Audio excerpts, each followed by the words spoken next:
Hello everyone. Let's review shlokas 136 and 137 in Lalitha Sahasranamam. Dīkśhitā daityaśamanī sarvaloka vaśaṅkarī sarvārthadātrī sāvitrī sachchidānanda rūpiṇī deśakālā'parichcinnā sarvagā sarvamohinī sarasvatī śāstramayī guhāmbā guhya rūpiṇī. Let's take a look at the meanings of the namas in these shlokas. The first nama here is dīkśhitā. Diksha in Sanskrit means initiation into something spiritual, a spiritual path, if you will. So generally, the guru will impart some knowledge and initiate a disciple into the spiritual path. So dīkśhitā means one who imparts knowledge. So that is one meaning to look at it. Another meaning for dīkśhitā is one who is determined, one who is focused, one who perseveres. So those are all meanings of dīkśhitā. So if you look at Devi, she is very focused on helping all of us, her children, and she always protects us, and therefore she is dīkśhitā. The next nama here is daityaśamanī. So daityas are demons or asuras who are the sons of sage Kashyapa and Diti, one of his wives Diti.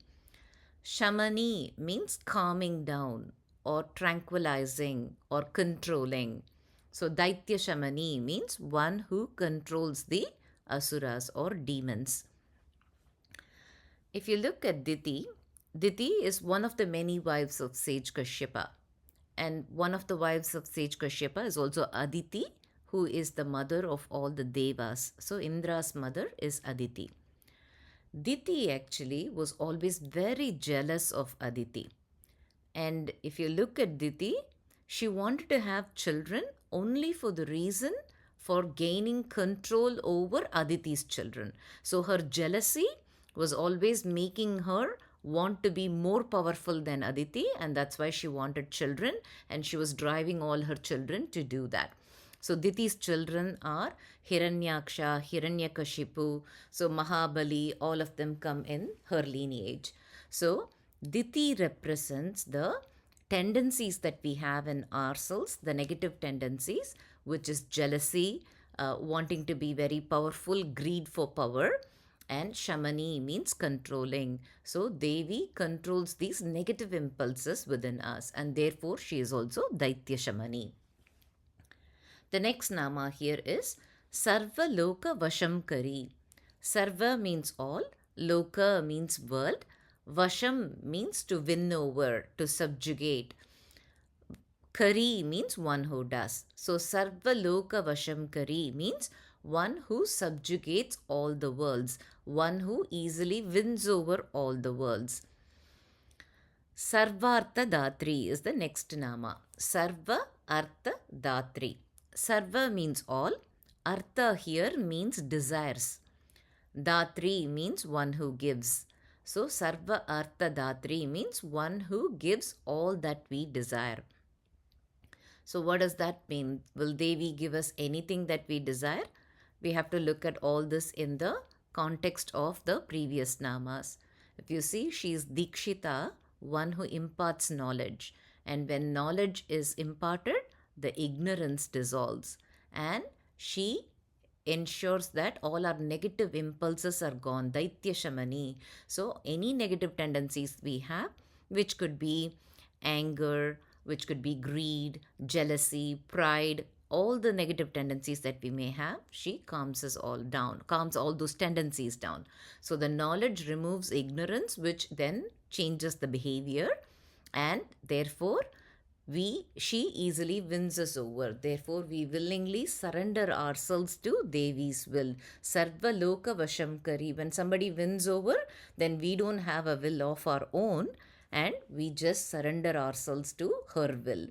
And when we surrender ourselves to her will, that means we don't have desires on our own. And therefore, we are simply aligning with Devi's will. And that is the way to get all our desires fulfilled. That is the approach here. So sarvārthadātrī means it's not that every single whims and fancies Devi gives us, but we ourselves change our behavior in a way that we don't have specific will, our wants and desires automatically subside and we align with Devi. And of course, if you see in Bhagavad Gita, Krishna says, anyone who constantly engages with me, I will take responsibility for their yogam and kshemam. Kshemam means well-being in this current world, material world, and yogam means well-being in the spiritual path, and therefore being able to unite with the ultimate reality. So Krishna says he will take responsibility for it. So of course, anyone who is aligning with Devi's will definitely be very well off in this particular world. But there is also another thing. When we surrender our will to Devi's will, that is a very important concept. Whenever we have anxiety, and anxiety will lead to fear, doubt. It could be because of something that happened in the past or something that we are worried about in the future. But regardless, what happens? When do you get anxiety, fear, doubt, etc.? When something that's happening in our life is not okay with us, right? That's when we have this. And this is where acceptance and gratitude are very important. Gratitude allows us to think about all the good things, because if there are, human mind is such that if there are 10 things, 9 are going fine, 1 is going bad, we'll forget about all the 9, we'll only think about that one. So gratitude helps us to think about what all is going well. Acceptance is a bigger thing, and this is very important. Regardless of what's happening, whether that's something that we wanted it to happen or we didn't like it to happen, if we accept that, yes, at this moment, this is the current situation, this is what is happening in my life, that acceptance actually takes away a lot of misery. Then, instead of fighting against what is happening, where we'll start thinking, why did this happen to me? Why me? What wrong did I do? Instead of getting into all of those, the moment we accept that no matter what happened or who was the reason, this is the current situation, from there, then we are able to work with the situation and we are able to figure out a way to get out of the situation. So that acceptance is a very important thing, and that is the way to control any anxiety and be more positive in our life. So by aligning our will to Devi's will, then to think that everything that's happening here is Devi's will, by having that confidence that Devi will only do good for us, then we are able to navigate this life without much angst and misery. The next nama here is Sāvitrī. Sāvitrī is the energy of Savita, and that's why she is Sāvitrī. And that Savita is also called as Savitur, and you might have heard this in the Gayatri mantra. So she is the energy of the Savitur or Savita. What is Savita?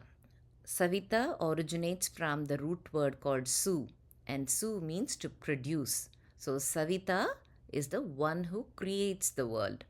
And if you look at Shiva Purana, Shiva is called as Savita. He is the one who created this world. He is called as Bhava, and therefore Paramashiva is called as Savita. And she is the energy of Paramashiva or Shiva. So she is Sāvitrī. And all of us know Savita means sun. And why do we call sun Savita? Actually, Savita is the sun that's already in the horizon. We can't see the sun yet, but the light of the sun has reached the earth. That at that point, it is called as Savita. So why do we call sun Savita? Because if you look at it, even though there is a creator, without the sun's light, right? The world is there, but without the sun's light, we will not be able to perceive the world. Without sun, there is no light. That means everything is darkness. And as human beings, we can only perceive through our senses. So this world is perceived through our senses, and in that sight is a very important sense, and it's only through the light of sun that we are able to perceive the world. So for us, the creator is the sun, and that's why we call sun as Savita.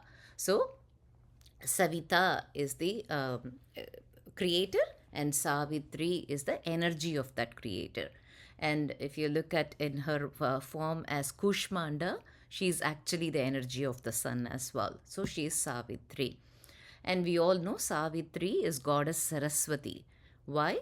Because just like the light makes us see things clearly, and you might have seen this as children, this could have happened to us, right? In the night, we are not able to see things clearly. We see something hanging from the tree, imagine that to be a snake, and we are very scared.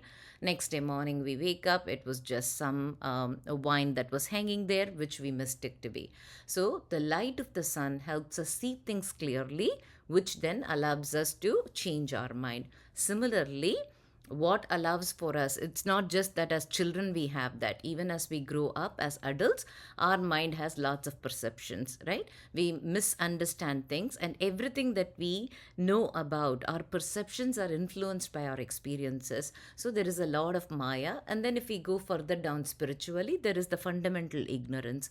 So the remedy for all of this is none other than knowledge. So when we have knowledge, then ignorance is dispelled. That's why knowledge is always considered to be light. And therefore Savitrī is also Sarasvatī, who is the goddess of knowledge. And that knowledge removes ignorance, and because of that knowledge, we are able to better adjust our attitude, our outlook towards life, and therefore lead a life that is very happy and peaceful. Sachchidānanda rūpiṇī. The Sachchidānanda rūpiṇī can be split as Sat, Chit, Ananda rūpiṇī. Sat means something that exists always, not temporarily, always. If you look at it, this entire world also exists, right? And it's very real for us. But this material world is not considered as Sat, it's considered as Asat, because this material world will collapse in Pralaya. Whereas she is the ultimate reality, exists all through Pralayam as well as Kalpam. And therefore she is Sat. Sat is something that exists forever, is not subject to time. So she is that thing that exists permanently.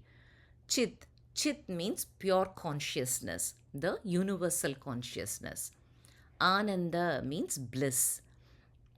Bliss is something that's slightly different from happiness.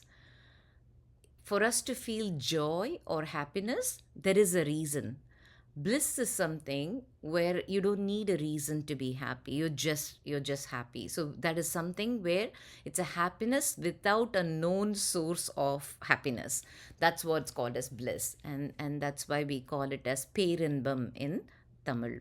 So Sat Chit Ananda Rūpiṇī. She is the embodiment of something that is true always, that exists always, that is the pure consciousness and the bliss. The next nama here is deśakālā'parichcinnā. So this is split as deśakālā'parichcinnā. Desham, as we all know, is country, and country is a place. So desha here references a place. Kalam means time. Aparichcinnā. Parichcinnā in Sanskrit means limited. Aparichcinnā means unlimited or not limited by. So deśakālā'parichcinnā means she is not limited by time and space. That means she is omnipresent. So in this context, she is the ultimate reality. So this ultimate reality is not subject to time and space. It is only because of the effect of Maya during the process of creation. There is two things that are created, which is called as time and space, and that only applies to the manifested forms. That's why everything that is manifested always has a form, something that you can see, and therefore you can actually point at this time, this thing was in this place. So it allows for all the GPS to work, because you are able to exactly say, if it was energy, you can't quite put that in a GPS. So everything that's manifested has a form. And then the common rule for everything that's manifested is everything that's born has to die. So there is a time period that's allocated to it. But she is the ultimate reality and therefore is not subject to time and space. Sarvagā. Sarva means all and ga means to go anywhere, to go toward. So sarvagā means one who is omnipresent, who can be anywhere and everywhere. Sarvamohinī is the next nama. Sarva means all. Mohinī means one who enchants. In this context, you can also think one who deludes, because she is the one who's responsible for Maya. And it is that Maya that creates the fundamental ignorance that is privy to all the manifested forms. And what is that ignorance? The manifested forms forget that they are one and the same as ultimate reality. And therefore, they assume an identity of their own. And because of that identity, there are lots of other things. We take ourselves to be something else. And then in order to preserve that identity, we take certain actions. And if somebody challenges that identity, then we get anger. So all of these vices of the mind come about because of that identity. And that identity is needed for us to carry on in the world. But that identity is also the root of all the misery that we are feeling. So she is the one who's responsible for it. Therefore, she is sarvamohinī, one who deludes everyone. Sarasvatī. As we all know, Sarasvatī is the goddess of knowledge. So she is the goddess of knowledge, goddess of wisdom. She is the one who deludes everybody and leads people to believe that we are different from the rest of the world. But she is also the person who imparts the wisdom that's required for us to let go of this identity and become one with that ultimate reality. Therefore, she is Sarasvatī, the goddess of wisdom. Saras in Sanskrit means a river, a flowing river. And we all know a flowing river does not have any impurities. It doesn't stop in any place. It's continuously flowing. Like that, knowledge is something that continuous stream will clear all the ignorance. It clears all the impurities, and therefore it leads us towards light. And that's why she is called as Sarasvatī. Śāstramayī is the next nama. Shastram means scriptures. So the Shastrams actually are a way to impart knowledge. They tell us what's right, what's wrong, how should you approach certain things. Those are all written in the scriptures. So Śāstramayī, she is embodiment of all the scriptures. So as Sarasvatī, she is the wisdom, and as the Shastras, it makes it possible for us to go tap into it, right? If the wisdom and knowledge is like an ocean, but if you're thirsty, you can't go drink from the ocean. You need a bottle of water or a glass of water. So the glass makes it possible for you to quench your thirst. Like that, these Shastrams are actually taking that complex thing and breaking it down into easy pieces and providing us techniques so that we can actually go understand and try to improve our lives. So Sarasvatī is the goddess of wisdom, and Śāstramayī is the embodiment of all the scriptures. Guhāmbā. Guhāmbā can be split as Guha, Amba. Guha is Muruga or Shanmuga or Subramanya. He is the son of Shiva and Parvati. So he is Muruga. Amba means mother. So Guhāmbā can be seen as mother of Skanda or Shanmuga or Muruga. That's one way to look at it. Another way to look at it is Guha is a cave in Sanskrit. So she is the ultimate reality that dwells in the cave of our heart, and therefore she is the Amba, is the mother, and she is the mother or the deity who dwells in the cave of our heart. That is another way to look at it. Another way to look at it is Guha is a cave. And if you think about caves, it is not very easy to spot the cave. But even if you spot the cave and you go inside, usually caves are very dark. It takes a while for us to adjust our eyesight, and then only things will start becoming very clear. Like that, she's someone, unless and until we turn our sight inside ourselves, when we start looking inside ourselves, start making sense of all the things that we have accumulated, only then she becomes visible. So if you want to reach her, you have to be willing to go through that inward journey. Only then we can reach her. She's not someone who's readily available to someone who's not willing to look inside. So she is guhāmbā in that it takes a while to adjust, and you have to go through that inward transformation in order to be able to reach her. Guhya rūpiṇī. Guhyam means secret. Rūpiṇī means form. So one who has a secretive form, or one whose form is a secret. And as we just said, in the cave, generally if you have caves, only if you know the cave exists there, you can easily go spot it. Otherwise, caves can also be hidden in plain sight. So the cave is a secret, like that everything about Devi is also secretive. And why is that a secret? Is it because they don't want anybody to find it? It's not so. Because whatever we are trying to understand, understanding Devi is not very easy. She's mano vācāma gochara. She's not even in the realm of our perception and understanding, right? So then always there is all the sarasvatī, all the wisdom exists.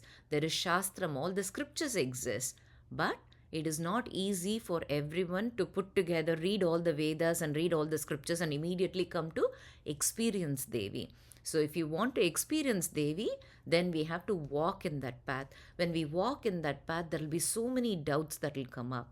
And the best way to get all of those cleared, and it's not something that not everybody will be able to answer all of that for themselves. So if somebody is walking in that path, they always need the help of a guru. And this is where guru comes and imparts that knowledge and makes sure that they are helping us through the obstacles we face in that path.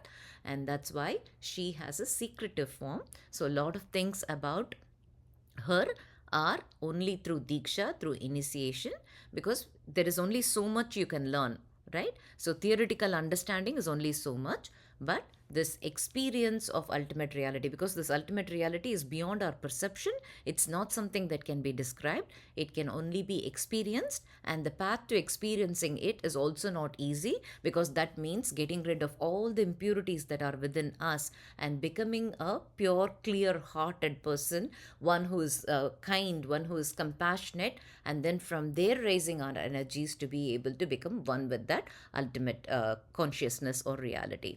And that's why she has a secretive form which the guru will help understand. With that, we have looked at all the meanings of all the namas in these two shlokas. Let's look at a story related to Guhāmbā. So as Guhāmbā, she is the mother of Skanda. So let's look at the story related to the birth of Skanda. So once upon a time, there was a demon called Tarakasura. So this Tarakasura undertook a penance towards Brahma, and Brahma was very pleased with his penance, and Brahma asked him what he wants as a boon. And Tarakasura was very interested in becoming very powerful. He wanted to be the lord of all the three worlds. And therefore, one thing that's very important to be powerful is to win in any war. That means he cannot be killed by anybody, which means he cannot die, and therefore he wanted to be immortal.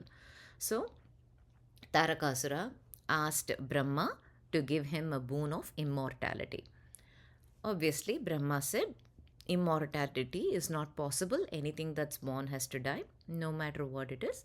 So, I can't give you immortality. Ask me something else. So at that time, Tarakasura thought about it, and he said, if at all I'm killed, I can only be killed by a son of Shiva. So that was the boon that Tarakasura asked. Why did Tarakasura ask for such a boon? Actually, at that time, Shiva's wife Sati had immolated herself, and after that, Shiva had gone off to a long penance, and he wasn't getting up anytime soon. So there was absolutely no chance of Shiva having a son, which essentially meant that there will be nobody who can kill Tarakasura, and therefore he got his immortality. So it was just a shortcut for him, or another way to get to the same end. So Brahma immediately agreed, and Brahma said, okay, the only way you can be killed is by Shiva's son. Having gotten this boon, Tarakasura is now very happy, and he's sure there will be nobody to kill him. and obviously power, and when he's invincible, he became very powerful, and therefore that power got to his head, and he started torturing everybody around the worlds. All three worlds were suffering under Tarakasura. So then everybody wanted to somehow get to Shiva, ask him to help. And we all know the story of then Parvati taking birth in Himavan's household. And then Brahma and all the devas wanted Shiva to marry Parvati. And we all know in that process Kamadeva got burnt, and that's how Bandasura came, and that's how the whole Lalita Sahasranama is in there, and Lalita's origination. But finally, with all the effort of everybody, Shiva and Parvati were married. So now Shiva and Parvati are married, and they are in Kailasa. And the whole idea of these devas wanting Shiva to marry Parvati is that he would have a son who would come and kill Tarakasura. But even though Shiva and Parvati are married, there is no offspring. And so time has passed. Everybody, when the marriage was happening, they were all very happy, thinking, okay, we are going to get some relief. But now time has passed and nothing is happening. So then the devas thought maybe we should give a reminder to Shiva that, it's very difficult and this Tarakasura is really torturing everybody. So all the devas go to Kailasam, where Shiva and Parvati are sitting there, and they all go bow down to Shiva. And then Shiva is blessing them all, and he says, what brings you all here?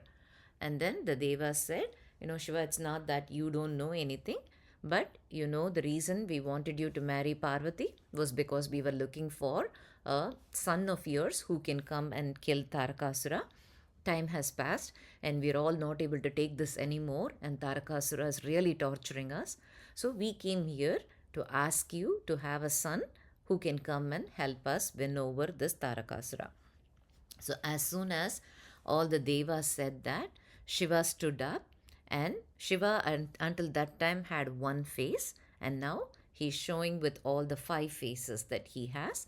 And then there was also an inner face of Shiva, which is called as Atomugam.